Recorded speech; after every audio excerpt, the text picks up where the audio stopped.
to my YouTube channel. My name is Chanel, and today we are going to be making some mascarpone cheese. So stay tuned and we'll get right into it.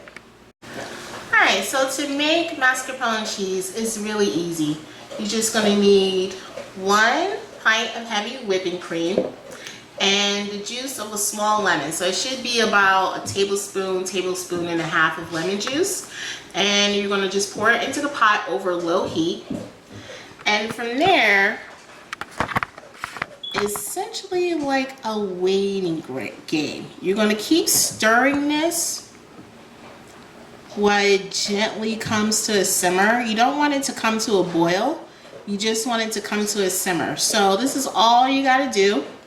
And you're going to keep stirring it for probably like a good, I'll say between 5 to 10 minutes, maybe a little bit less. So I'm going to let this go ahead and come to a simmer, and then we'll be right back with the next step. Alright, so we brought up the cream to this rolling, not quite a rolling bubble, more like a simmery bubble. And at this point, you want to keep stirring it. I have a electric glass top stove, so sometimes I just lift the pan up off the heat to make sure that I don't heat it up too much.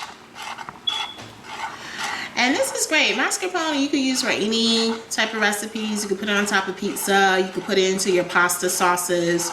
Or like me, I'm going to be making some desserts later, so I'm actually going to need it in the cream I'm going to be using for my desserts. And I noticed I will see a lot of different recipes that will call for mascarpone cream, for mascarpone cheese. And I tell you, every time I went to Walmart or Aldi's, I never ever see mascarpone cheese on the shelves. Or if it was, maybe it was like $10 or something, and I just automatically went into like blind zone and I just didn't see it. So, you know, this is way better option for budget wise, just making it yourself. So this is just about done.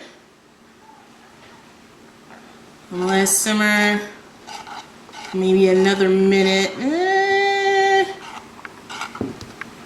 Let's test this out.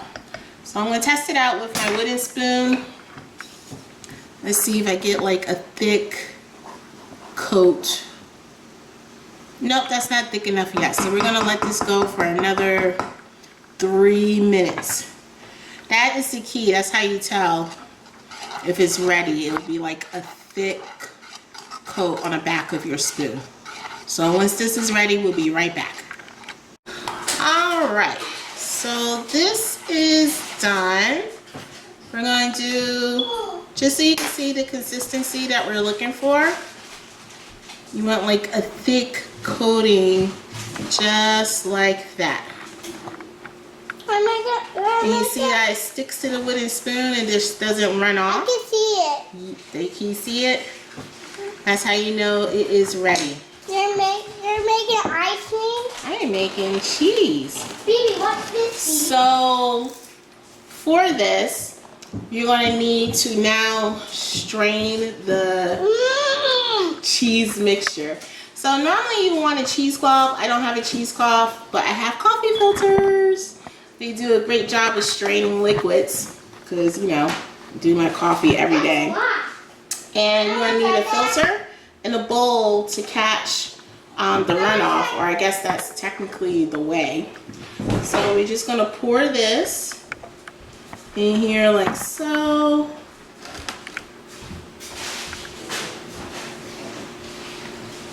And hopefully you're able to see this.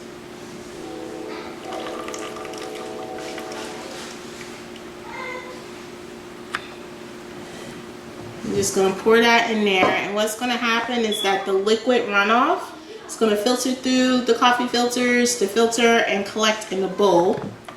Go ahead and put it in your refrigerator, and you're going to want it to set for 24 hours.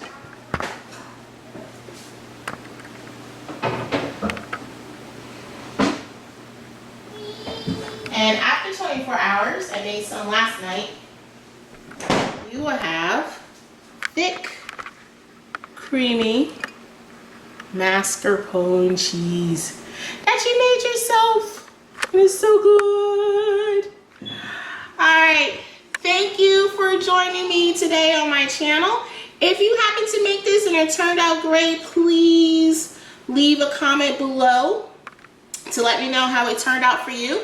And if you found the information to be helpful, don't forget to hit the like and subscribe button. Thanks.